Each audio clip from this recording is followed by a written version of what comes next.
Welcome to another episode of DD on the Spot. As always, I'm your host, Ryan Johnson. And before I get to our guests here today, I'd like to remind everyone that if you enjoy this content, to please give a like and subscribe down below. I'd greatly appreciate it. We have Stacie Gladwell on the podcast. She's an IFBB pro coming to us all the way from Utah. She's also a personal trainer and nutrition coach, but most importantly, she's our current guest. Stacie, thank you so much for being on the show. Thanks for having me, Ryan. Absolutely. So why don't you give us a little bit of a backstory on what inspired and motivated you to make that change and adapt that healthy and fit lifestyle? Okay, well, start off, I've always been active. I was a cross-country runner in high school, top of the state. Continued my running as I got older. I used to train for half marathons and marathons. So running was typically my go-to thing. When I was about 30, I just had barely turned 30, 31, and I was getting ready for a marathon and ended up cracking my hip. And that ultimately led me to find out I had osteoporosis. So that I ended up quitting running, and that's what led me to weights. And it's where I fell in love with weightlifting and everything about it and all the positive changes it does to my body. Now I gotta ask, because I am one of those people who I hate running. Like, I hate doing cardio. I hate doing anything with it.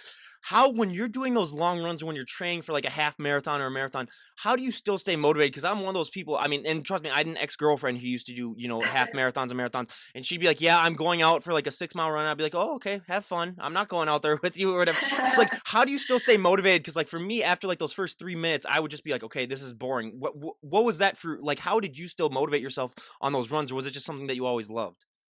Do you know what? It was just something that I always loved from high school up. It was kind of my release, my time away from everyone.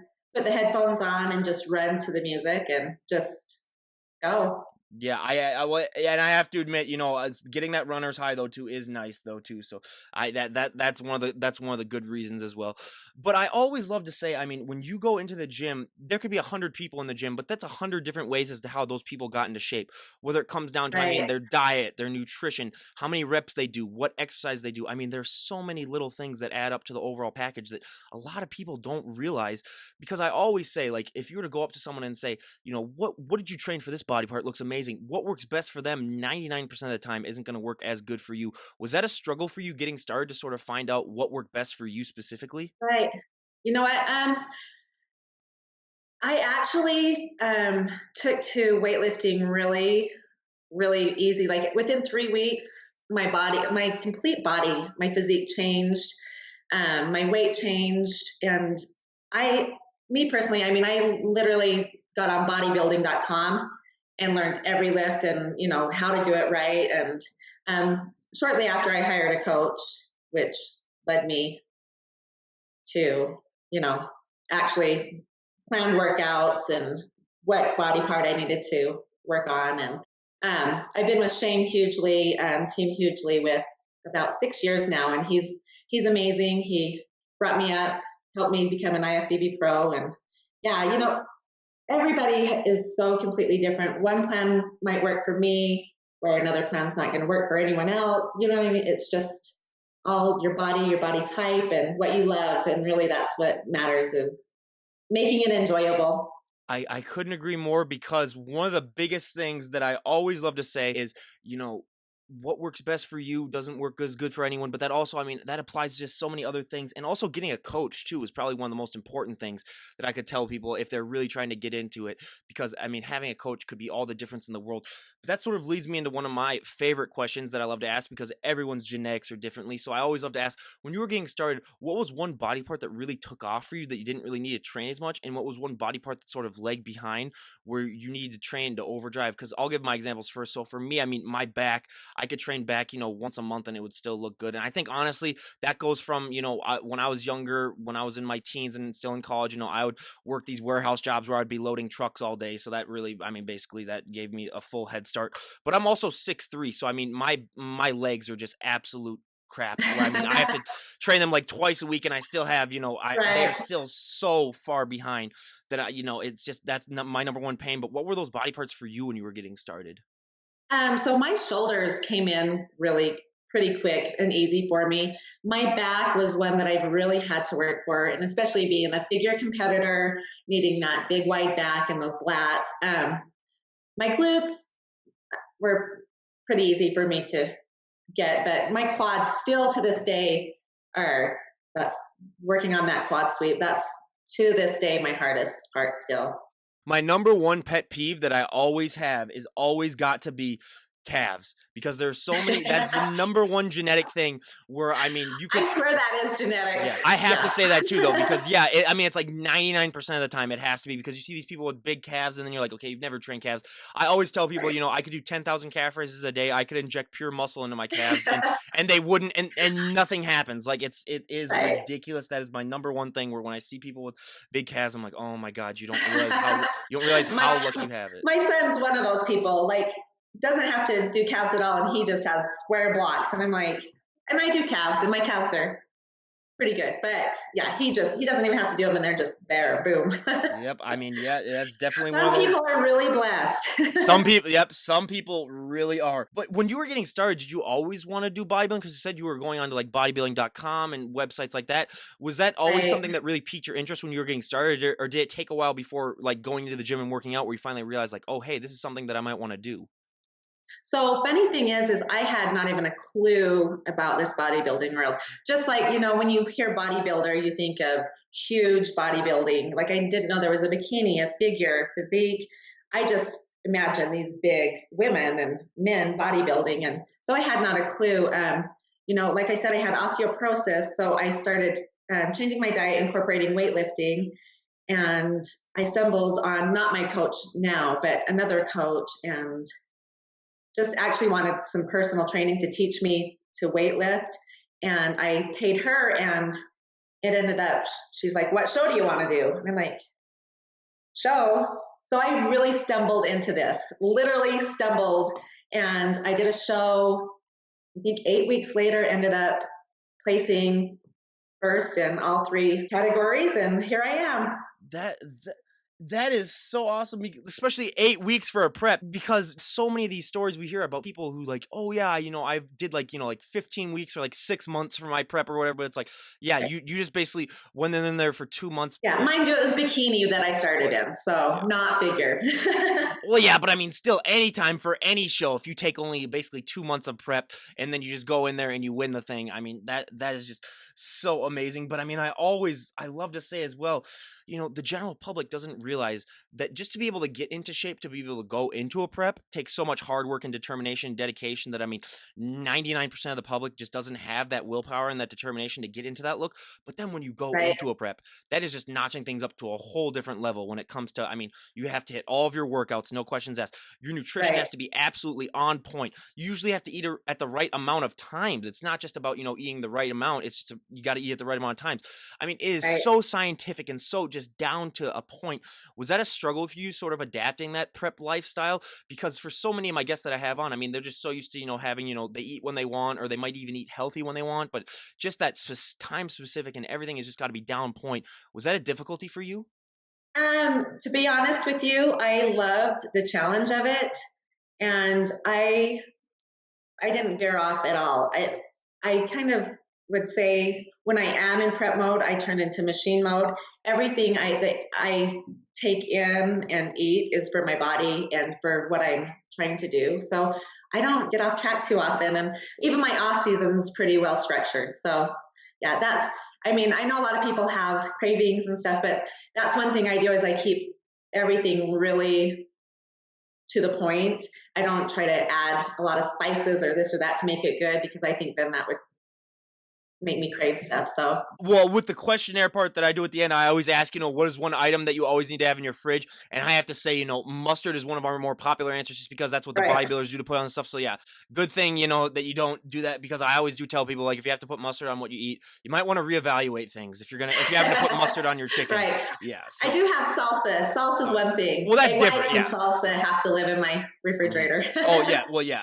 the salsa, yeah, salsa and mustard, yeah, that's different. So yeah, Yeah. I accept salsa. But how are your friends and family's reaction to you making this change? Because I mean, so many times we hear, I mean, it's just for a lot of people, it's not just a popular thing to do. What was your family and friends' reactions? Probably the hardest part. I've lost a lot of friends because prior to this, there was a lot of, party, my friends partied, I partied, and I don't drink anymore. And it was really hard losing friends because of my lifestyle. And it was hard for, I think, my husband to adjust. In fact, he's recently, in the last 2 years, has finally came around to, and he's healthy and now lifting weights and, you know, dipping into my lifestyle a little bit. So that's probably one of the toughest things. And not only tough on them, but, tough on me as well. So I used to make 2 separate dinners for my family, one for me and one for them. That's one thing that we hear about all the time. I mean, you go out to restaurants afterwards and just trying to order, you just have to have your own menu basically, and Yeah. that can be one of the big struggles. But I mean, you're also a mom, so what do you think your kids' reaction was like to having a mom who all of a sudden, looked better than they did and worked out more than they did? What was their reaction to that? That's both my boys have been in sports, football, and so they've always been in shape. But the funny thing is before they had their girlfriends, I had some bikini girls that I was like, "Hey, look at her," and they're like, "We will never date anyone with muscles like you." Yeah, they're like, "Nope, not doing it." But now it's kind of funny because they're up and going to the gym at 5 a.m. and they have the little contest in between them. So my lifestyle's rubbed off on them and keeping them healthy, which is awesome. But yeah, they didn't like it at first at all. And you just talked about getting up at 5 a.m., which likes to bring me to one of my favorite questions that I love to ask, because one of my guests that I had on, he was a sleep specialist all the way from the UK. I called him from Oxford. Well, first off, he had like the best British accent of all time, like this, that upper posh where I even told him, I was like, okay, you're Right. just going to talk the entire podcast. I'm not going to say a word because I just want to hear you talk the entire time.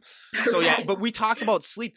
So I always love to ask, because most people, especially on Instagram, you would never know the fact that, I mean, sleep is probably the most important thing when it comes to at least recovery and when it comes to just, Yes. growing your muscles in general. A lot of people don't like to talk about, or I don't know if they don't like to talk about it, it's just not talked about a lot. But what is your daily recommended amount of sleep that you try to get? I try to get at least 7 hours. Sometimes it's really hard, but yeah, I typically go to bed around 8:30 or 9, and I'm out. So it's you have to have your sleep for your muscles to recover and grow, and that's one thing that I've learned. I always love talking about that because I am on such a different sleep schedule than everyone else. So I work nights, so I work, from 4 p.m. to midnight, and I get Mm, home and then I eat. So I'm usually like asleep by about like 3 or 4 in the morning. So right. it's always interesting to have some of these guests on who, some of them are getting up at 4 in the morning when Yep. that's when I'm going to sleep. 4:15. Yep, yep. So yeah, and then so even like now, I woke up probably about 45 minutes before we started this podcast. So yeah, I'm on just a completely different sleep schedule. So yeah, it's just and but yeah, sleep. Like I said, I honestly think that there is no better feeling in the world than after you've really just hit the weights hard or really hit the gym hard, and then you wake up Right. after a full rest. Like I'm talking like 8 or 9 hours where you literally just wake up and you feel unstoppable, or you just All feel right. so good. Yeah, there's Yeah. no better feeling in There, the world. there isn't for Yeah. sure. But I Yeah. mean, I love to ask because I mean, a lot of people just don't realize when you guys are getting into shape and when you're putting on, all this muscle and you're just seeing your body change. Was that ever a hard thing for you to adjust to mentally? Because for a lot of people, I mean, obviously you weren't like overweight like some of the guests that we have on, but a lot of people, I mean, especially being that runner where you have your own runner body type, you are just so used to seeing that body type that when you get into a Right. different body type, it can be hard to adjust mentally to realize like, oh, I am not that type anymore. Like I am not that person. Was that a struggle for you to Right. sort of realize like, hey, I'm a lot more muscular now. Like this is who I am now. Right. I started in bikini, so when I hit bikini, I love that look versus the runners look because runners typically, have flat bums and yeah. So I love that look, but growing into figure was really hard. Like when I wear dresses and try to look feminine, it's sometimes I just have to laugh at myself. But that's the hardest part is when you do have like somewhere to go and putting on a sexy dress and my shoulders bulging out, and so that was a little tough, but now I love it. Now I'm like right now I'm in my off season, I'm like, and I'm not cut, and I'm like, I look so small because I love the look of those boulder shoulders. Yeah, that's one of the questions that I love to ask that I'll ask later on is about the dresses and the clothes. So don't worry, Oh, we'll get into that. But oh boy. one of the things that I love to talk about, because I mean, as you can tell, I'm one of the palest people you'll ever meet, being from the upper Midwest. I mean, I always like to say, if I could have a complete 8-pack and the sun just would reflect off me, like I just become so bright. And I always say it's kind of like Rares of the Lost Ark when they open the Ark at the end and everyone's face melts. That's kind of like what happens if I'm shirtless. So I never get tan. I always get a farmer's tan, which, let's be honest, that's not a real tan, or I get Right. just burnt to a crisp. But what is that feeling like for you when you get to put that tan on? Because we hear so many people talk about, like you see muscles that you never even knew that you had. Everything really seems to pop out. What is that experience like for you when you get that tan? Right. Well, first of all, I'm allergic to that tan, so it's miserable, but it's incredible to see yourself. Like I'll take a picture before the tan and then after the tan, and it's amazing how those muscles just pop and just the depthness. Is that a word? Just the depth of those muscles. It's pretty incredible what a tan actually does for you. I couldn't agree more. And I always say, you can always tell for people, I mean, especially people with different complexions, because we've had so many different, but everyone needs to get a tan. But some of these people, especially, like the very, very pale people, if they look really good Mm-hmm. just being very, very pale, you're going to be like, oh my God, I can't Right. imagine what you're going to look like when you're actually tan. So Yeah. that's always a It, huge indicator. But probably one of the biggest setbacks that I always love to say is that, if you have that tan on, let's face it, you have to be a statue basically for the whole day or for however long you are. You can't sit on anything. You can't lean against anything. I mean, yeah, like I mean, just basically just have right. to sit there like this. I mean, that's one of the bad things about that, which is why I always love to bring that up, because it just adds to the dedication that these competitors go through when they're getting ready for these shows that I don't think the general public realizes. But the thing that surprised me 100% more than anything else that I've ever talked about on this podcast, that I think the general public doesn't realize, because I always say, if you were to poll the general public as to what was the hardest thing for these competitors, a lot of these people would never guess that for so many of these competitors, posing is the hardest thing for them. I mean, it is harder than their Hands nutrition. down, Yeah, the harder than their hardest. nutrition, harder than their working out. I mean, you would never. A lot of these people are just like, I don't get it. I mean, they just go up and they just like make poses. I don't think it would be that hard. But it is one thing that I mean, Oh I no. I always love to say. I always like to make the comparison. Like, there's a huge difference between being a good driver and a perfect driver. There's a good difference between being a good poser and a perfect poser. Well, first of all, you can never be a perfect poser because it's always Right. ever evolving.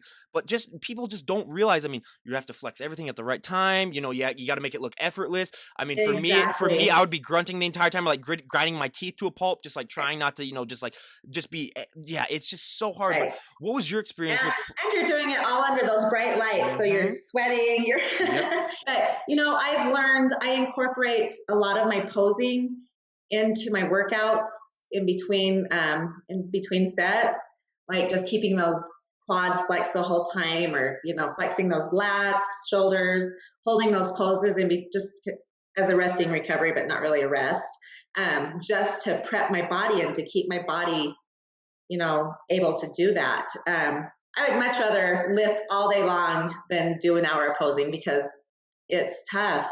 Well, and I always like to say too, I mean, just posing alone is just as much of a workout for a lot of these competitors as just a Oh, regular workout, because I mean, and it also really helps build the muscle too, because I mean, you're separating it a lot. I mean, a lot of people do say, pose a lot, because it also, that's like I said before, it's a workout in and of itself. But what was that right. transition like for you, going from bikini poses to figure poses? Because for people who don't know, I mean, it is a pretty significant difference. It's big. So when I was bikini, I would, when I was doing nationals, they would be like, I could not flex at all. So I had to go in really soft because I had too much muscle in my shoulders. And so they'd be like, do not flex. So I'd just go out on stage. And let me tell you though, I could not do bikini because I didn't have the sass on stage. But that's why I moved to figure, because I like the more structured. But yeah, you go into figure and you are flexing everything, and you have to look relaxed and poised and remember to smile the whole time at the judges. That too is a huge thing too, where you got to make it look like, you don't want to just, get off stage and start crying and eating food, basically, is one thing that I hear a lot. But what was your experience like wearing those heels too? Because we have so many people come on. I mean, now I did one of the biggest mistakes, grant you, that I've ever made in this podcast was I asked a girl who was from Texas if she ever had any experience in high heels, and then Oh, I forgot. I was like, okay, I forget that people in the South, I mean, they're basically born with heels on. So I mean, that was no problem at all. But I always like to ask because some of my guests, they've never worn heels or they have a big struggle in heels. What was your experience like with that?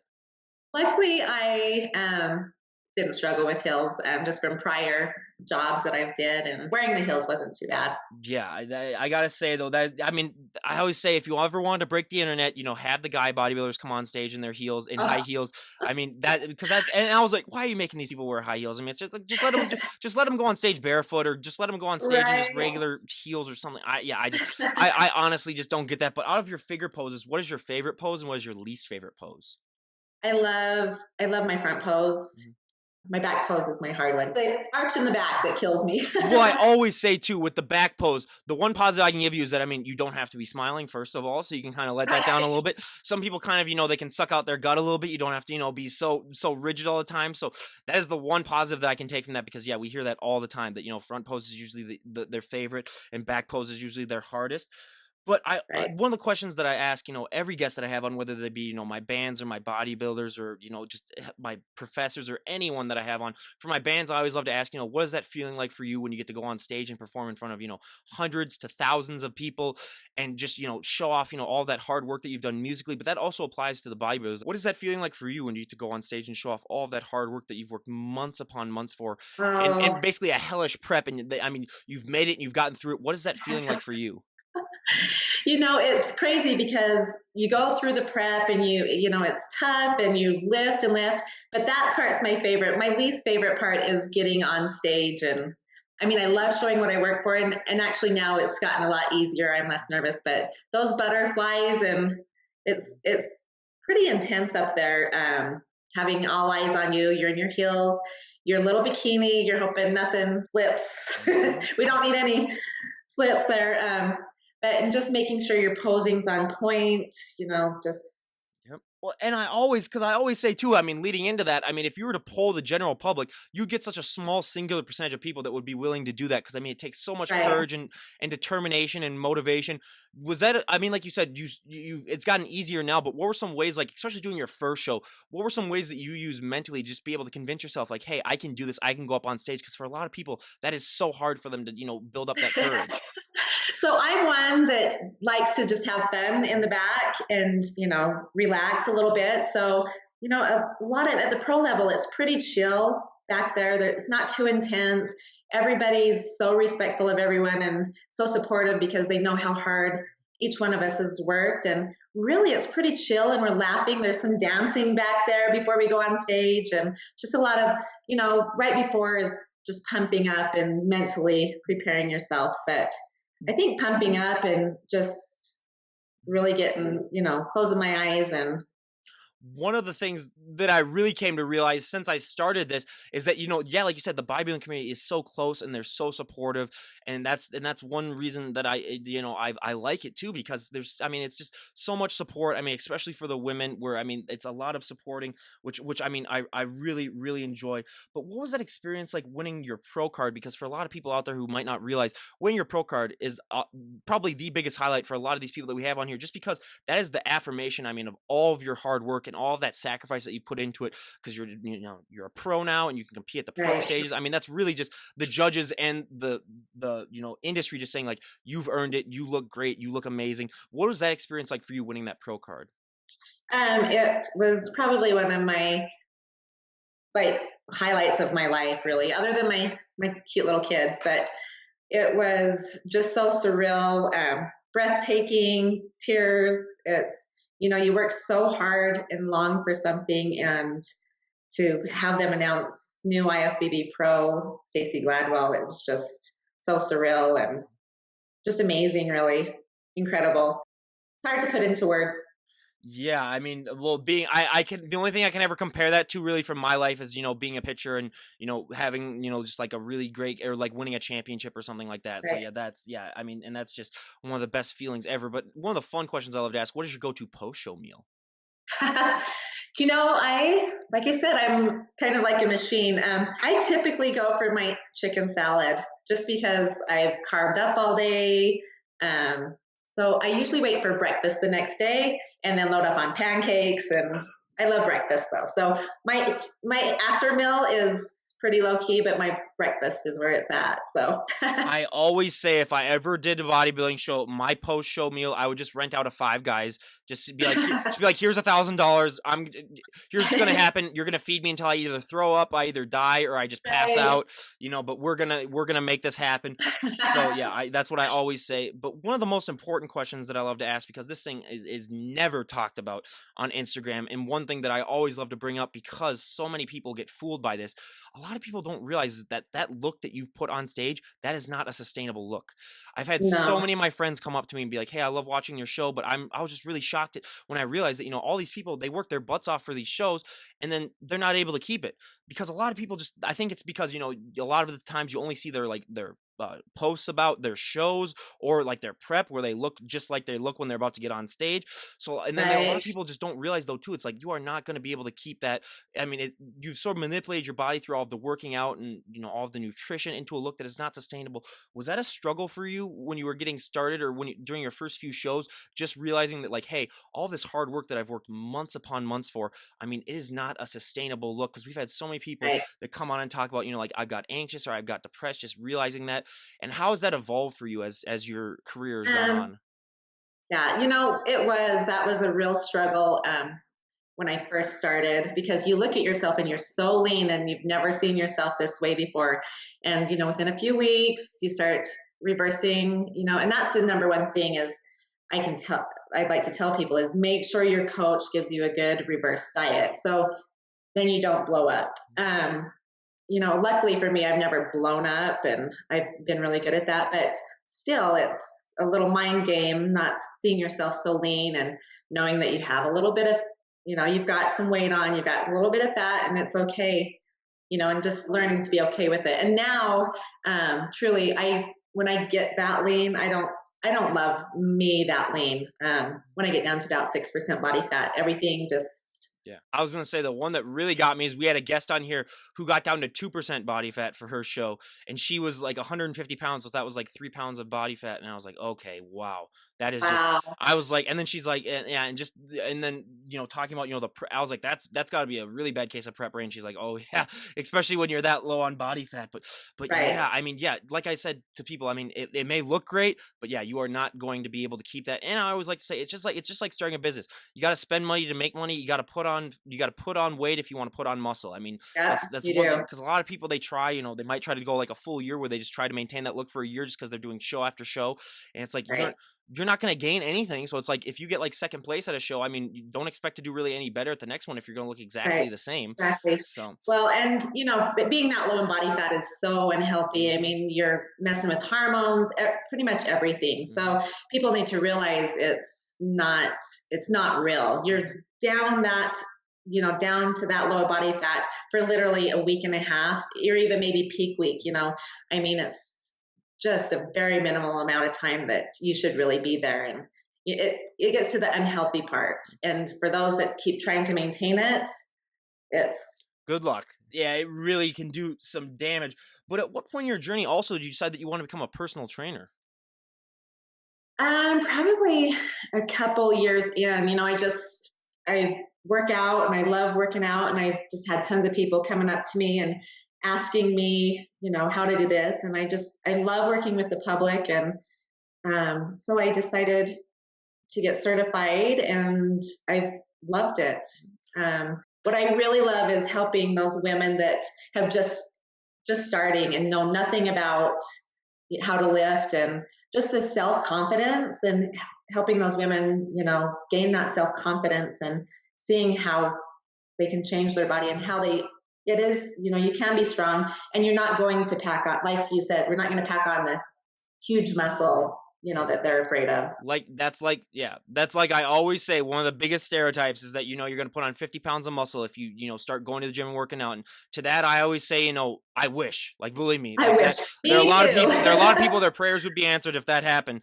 And I always, that brings me up. I mean, I always love to tell the story of, when I started getting bigger and stronger in college. I had a really good friend of mine, and she went up to me one day and she said, like, I notice all these changes that you're having, and I want to go to the gym with you, but I'm afraid I'm going to get too bulky. And I told her, look, the amount of weight that you carry in your purse when we go out to clubs, when we go out to get something to eat, weighs more than 90% of the dumbbells in the gym. I mean, That you're gonna lift. she had a very heavy purse. Like, I had no idea what was in that thing because women's purses. We can put That's what, everything in our that's what I said. purses. She probably I thought she might have packed up her old dog or something like that in that thing. But yeah, it was a very heavy purse. But I always said, like, you're not gaining an ounce of muscle from lugging that thing around 24/7.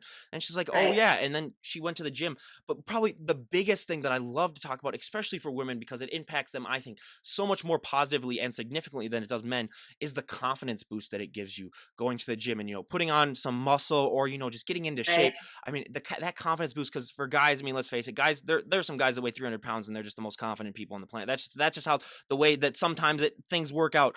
But I mean, with women, just that extra added confidence. Could you sort of go over how that confidence impacted your life too? Because I always say that is the one thing that everyone can take from the gym and impact everything else in their life. There are a lot of things else in the gym that just are in, like, if you get stronger, I mean, that really Right. impacts the gym, and it can impact a couple other things in your life, but that confidence boost impacts everything else in your life. You know what? It truly does. I mean, I have always thought I was confident, but it's just, you know, just becoming strong and that personal journey within, um, building that confidence, and it just reflects everywhere now. I mean, just helping others and teaching others and just having that self confidence, even to get up on stage and, pretty much ref- your whole life. It's changed me. So, I always say, even for me too, it's one of those things where, I had the courage to go up and talk to people that I normally would never talk to, just right, everything like that, being a little bit more assertive, not taking, as much no's, or, just being a little bit right, more. And I say, everyone always needs a little bit more of that, but you're also a nutrition coach. And I always love to ask because, as I love, one of the reasons I started this podcast too is, to help with the obesity crisis. Cause I think, if I had right. people on that just give tips, that would really, really help. But what would you say is the number one mistake that the average person makes when it comes to their nutrition? You know what? Just not being consistent. And I think the number one thing that people try to do is try to do everything at once. I typically like to help my clients start with one little thing and them accomplish that, which makes their self confidence grow so they feel better. And then we can add another thing. I think them just trying to take do a full big diet all at once they end up blowing it and they're just not consistent. So that's what I think is a big thing. You can eat the right foods, but if you're not starting, and accomplishing and feeling good about what you've accomplished, there's a lot of failure out there. Yeah, there's so well, and I always say there's also a problem too, like especially with my generation and your kids' generation. I mean, where they want everything now and they want it yesterday. They're not willing to, Right. put in the They're work. not Where they just don't realize. Because I always like to compare it to, either an alcoholic or someone who's trying to lose weight. Now, if you're like an alcoholic and you go one day without drinking, you've already made significant progress. right. But if you go one day, not just working out and hitting the gym, and you look at yourself in the mirror, there's going to be no change.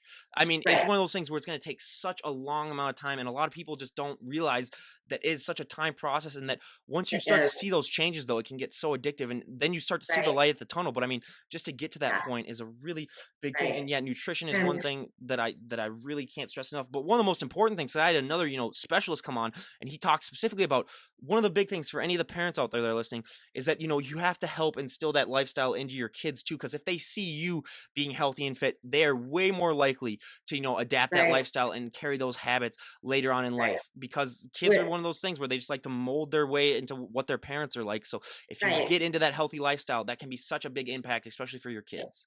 Right. And, they used to complain about my healthy lifestyle, but it's funny now that when I'm doing meal prep, they want meal prep. So I'm meal prepping for everyone now. So, and it's great because they live healthy. They're trying to, they avoid unhealthy foods, and that's inspiring within itself to me. And, just I try to like live healthy life and have healthy foods, but during the winter, I let myself slide a lot. Well, here's the only reason why. So during the winter, as everyone can probably see, I gain about 10 or anywhere between 10 to 20 pounds of I try to make it fat, just because when you're up in Minnesota and like when we had the polar vortex when it was -60 wind chill, you don't want to be lean when you go out and walk outside. You need to put on a little bit of extra weight so that you can absorb the cold a little bit better. So, and that's one of the best benefits too of working out is just that metabolism boost, because I always say for me to put on that 10 to 15 to sometimes 20 pounds during the winter, I basically have to, go and have, like 2 or 3 times a week, I have to have like 2 or 3 hamburgers and a milkshake and everything. I mean, it Right. is so hard for me to put on weight just because of the amount, because I'm still working out and I'm still doing that, but it is just so hard for me to do that. But I mean, let's be honest, I do enjoy, having to eat, that much good Who food. But yeah, doesn't? it does get boring after a while. But yeah, once we're coming up into about April, that's when I start, cutting down, and then by about June, I'll be Right. back to what I normally look like. But yeah, so that's just so important too, is people just don't realize the metabolism that it gives you too is just such a It does. huge benefit. Right. But I also love to ask, because like you said, you just before we started this podcast, you got a little bit of snow, and Utah it can be very, very cold. Might not be Minnesota cold, but it can still be a very, very very rough winter sometimes.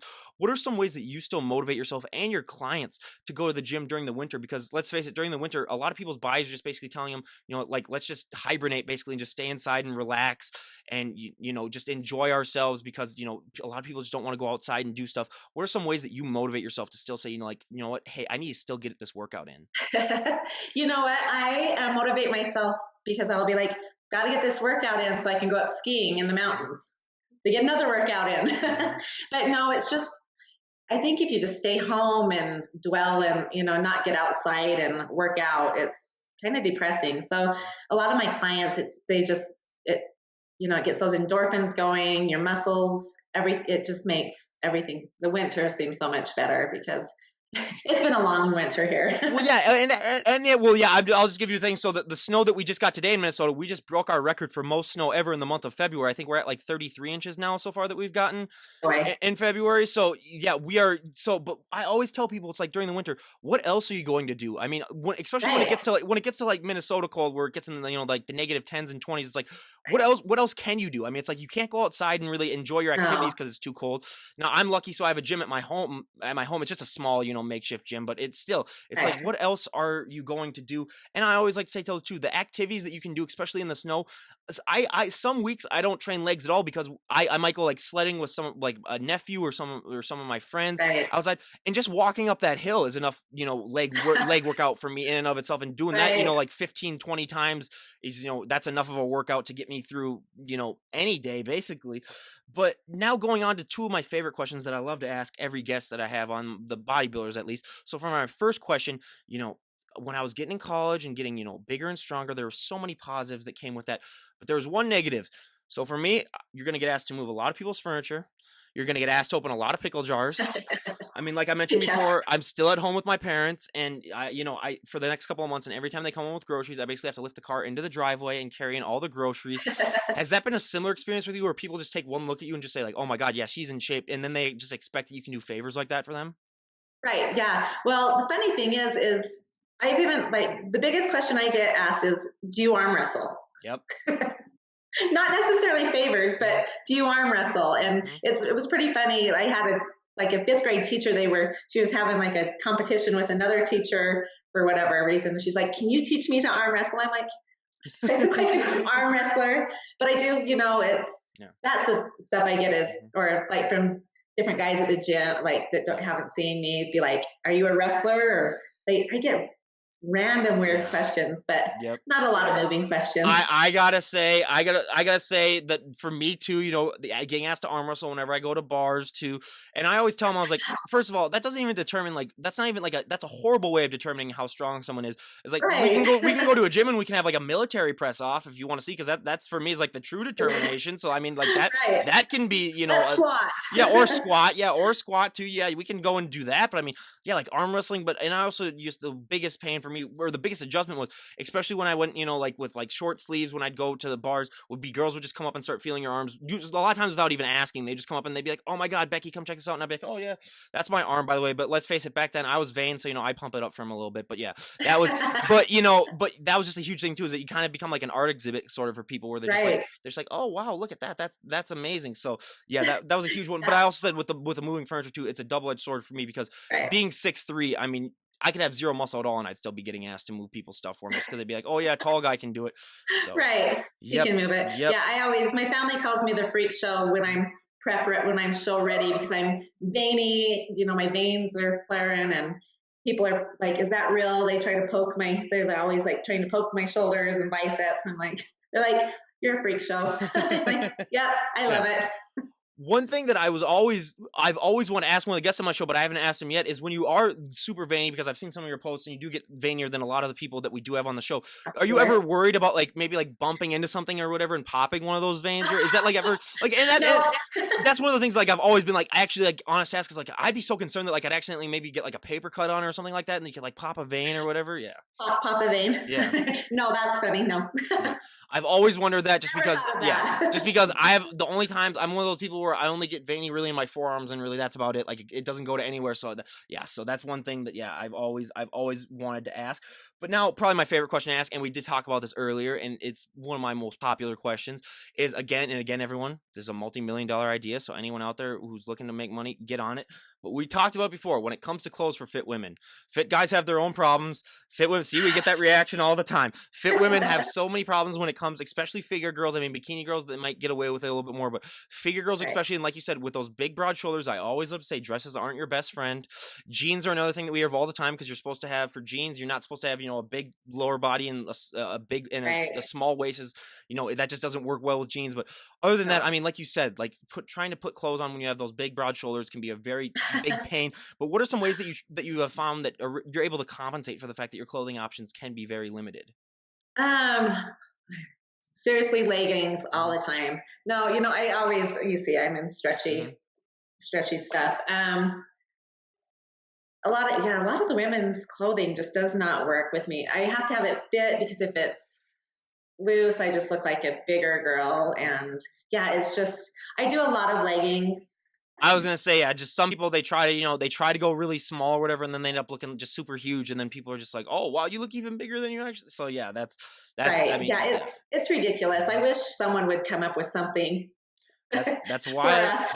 I mentioned that, because I said, I've had about 100 health and fitness guests, and about 80% of them have been women. So anyone out there, I have 80 guests that are willing to pay for something if you Right? come up with it. So Yeah. that's an immediate customer base right then and there of itself. So someone out there, come on. And I actually had two guys that actually design fashion come on too, and I told them that, and they haven't started it yet. So I mean, I'm calling those two guys out.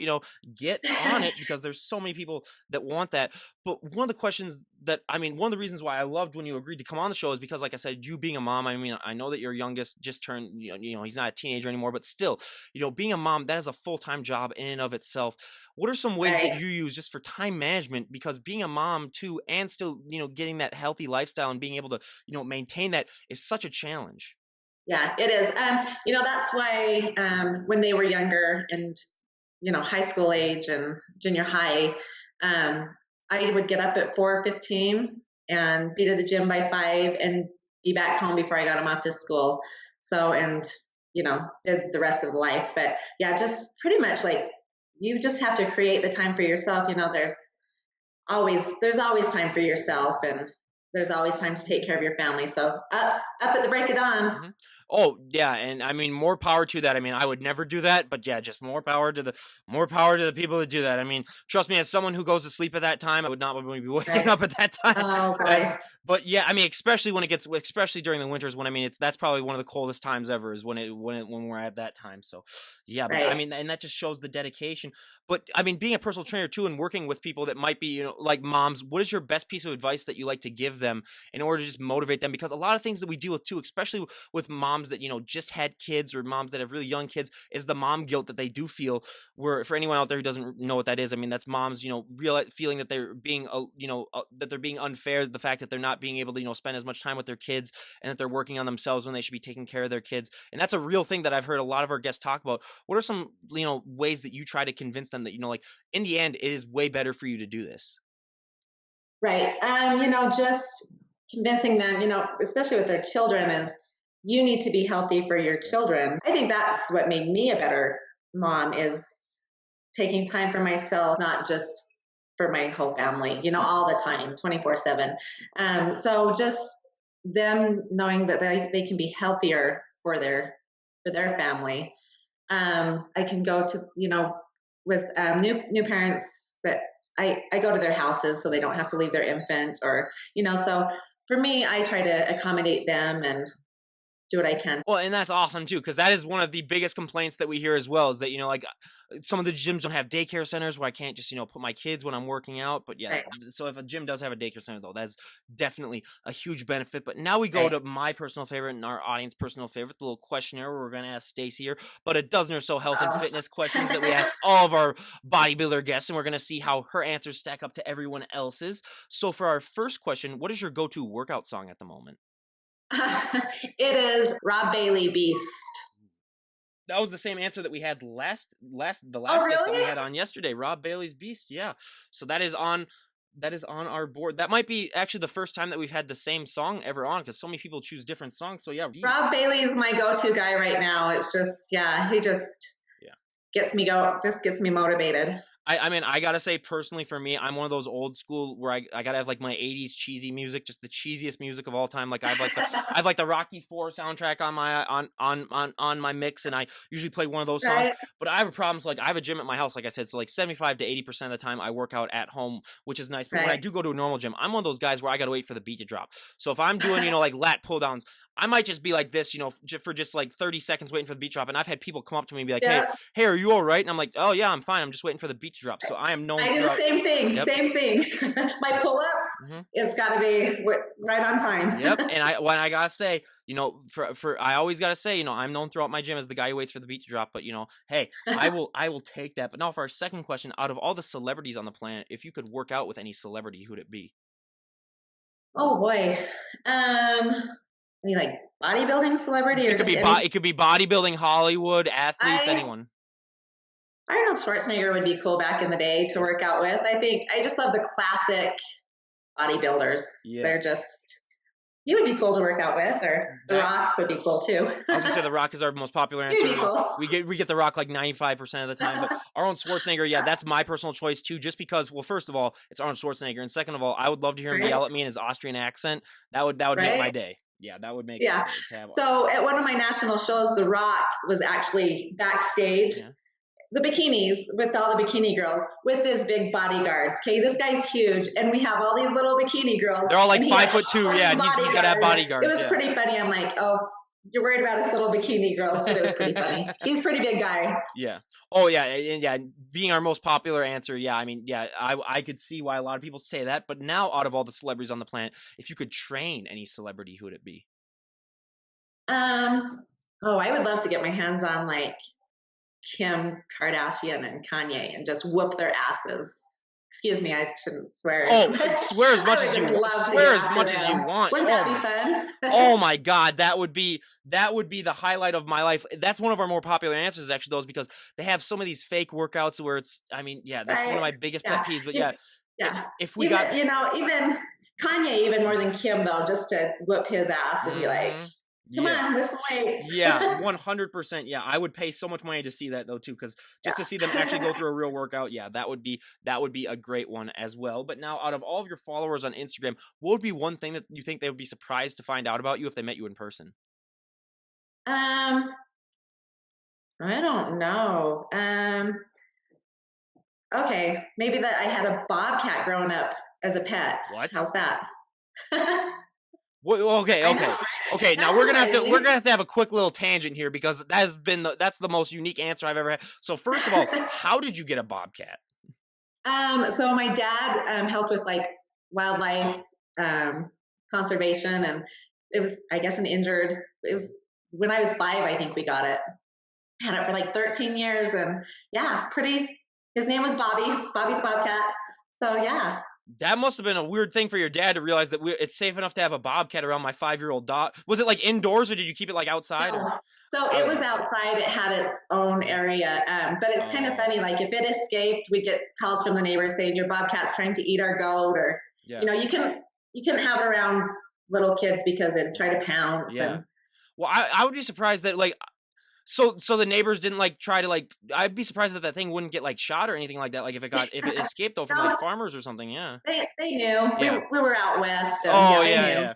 I Yeah, was gonna, and we that's weren't just like in city. We yeah, had yeah, yeah. I was gonna say that is by far though the most interesting thing that people haven't found out. But yeah, I'm a huge. I mean, I love those types of stories. I mean, but I just always see those weird like YouTube videos where it's like the guy had like a pet cougar and he kept it like inside his house.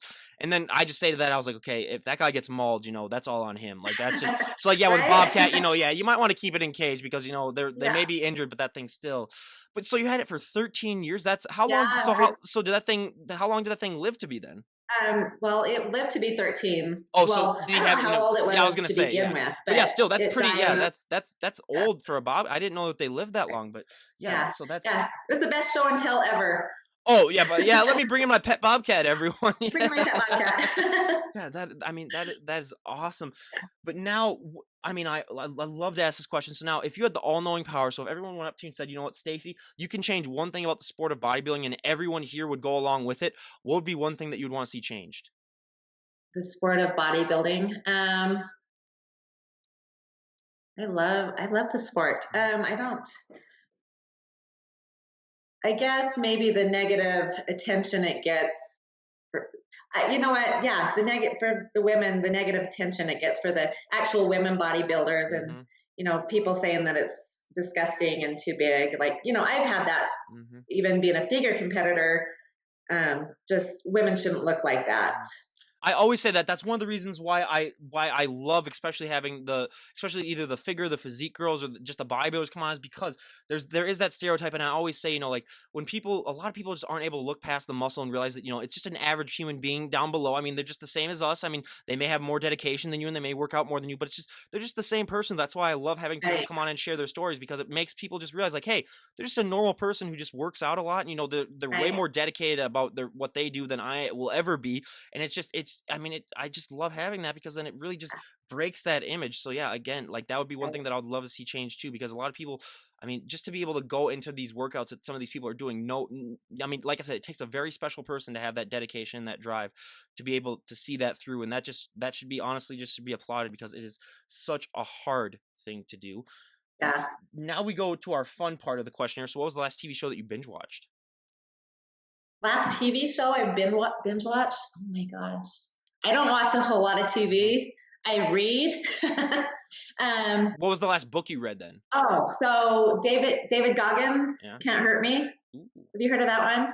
I have not. I'm gonna be honest. The only books that I read, I like reading. Like I'm a huge. Well, I was a business major in college, but a history minor. I would have been a history major, but I didn't want to become a history professor. So I'm a huge historical person. But I love reading Wow. alternate history, sort of like what if. So that is my go-to reading. Or I'll read like like if I like a movie like Jurassic Park, like I'll just read the book form of it. So yeah, Right. that's the only type of stuff that I read. But I have heard about that David Goggins thing. Like Yeah, a few it's people have pretty talked about it. Yeah. incredible. I love reading like those motivational, Hmm. like mind over matter, because I'm always push past your Hmm. limits, and that was the last book I read. Yeah.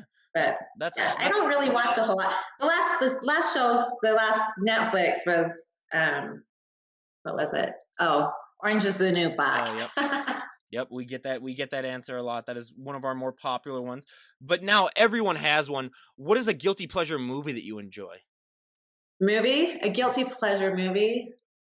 My favorite movie is Christmas Vacation of all times. But Hmm. let's see, movies. Well, that's probably my favorite movie, Yeah. really. Well, yeah, and that is. I mean, that's my go-to Christmas movie. To be completely honest, I mean, every Christmas Eve we're at our aunt's house, eating, whatever we eat, eating food. We watch, we have basically a schedule where we watch Home Alone, then we watch A Christmas Story because we get there at like 3 o'clock and then we leave at like 11. So we watch Home Alone first, then A Christmas Story, or no, it might be a Christmas. We switch it up, but then either we get Right. Christmas Vacation in there, and then if we have enough time, we watch like It's a Wonderful Life or something like that. But yeah, we are always that is one of our go-to and yeah, that is one of the funniest movies of all time. I mean, Yeah. absolutely. Yeah. I love watching that movie. But now our two final questions of the questionnaire. So, what is your favorite fashion trend of all time and least favorite fashion trend of all time? Fashion trend. My least favorite is the bell bottoms, which is Mhm, coming back. And yeah, so I can't do that. My favorite obviously is leggings. mhm. Yep.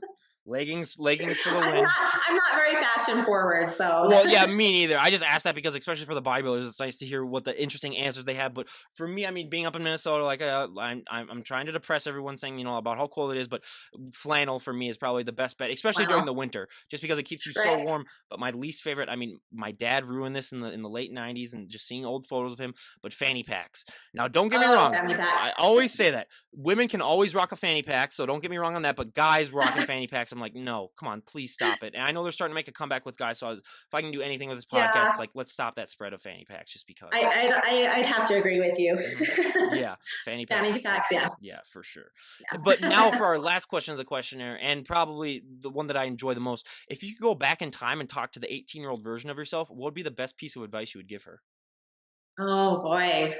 Um, you know what? I just to follow your drive Mhm. and to not let any negativity get into your mind about not being able to accomplish what you want. Um, and to not, I had a lot of opportunities. That's one of my biggest regrets. So thank you.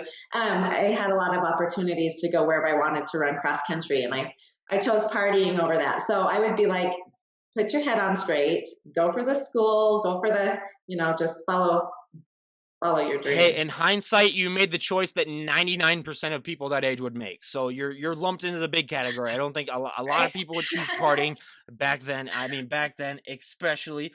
But now, before we wrap things up, I always like to ask these two final questions. So, if we were to talk to you a year from now, where would you like to be at in both your bodybuilding career and just in your personal training? Where would you like to be if we talked exactly a year from today?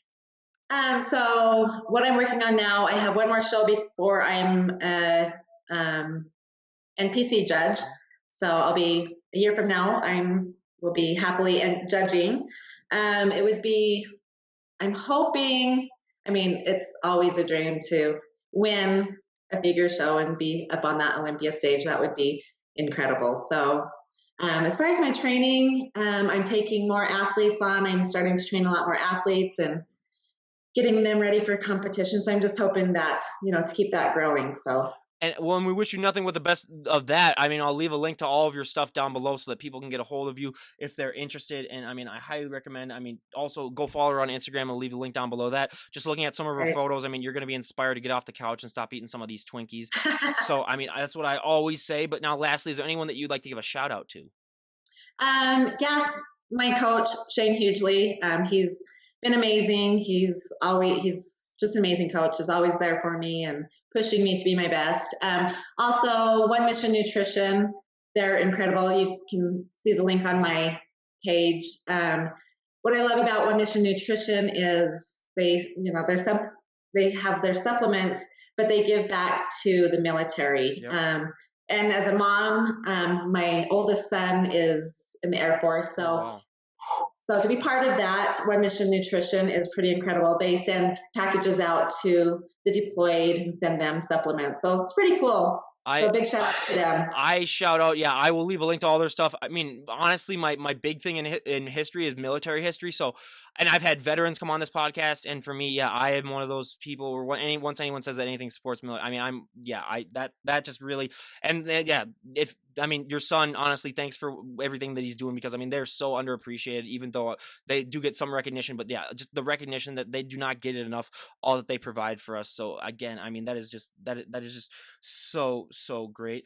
But again, everyone, go and follow Stacie. I'll leave a link to all of her stuff down below.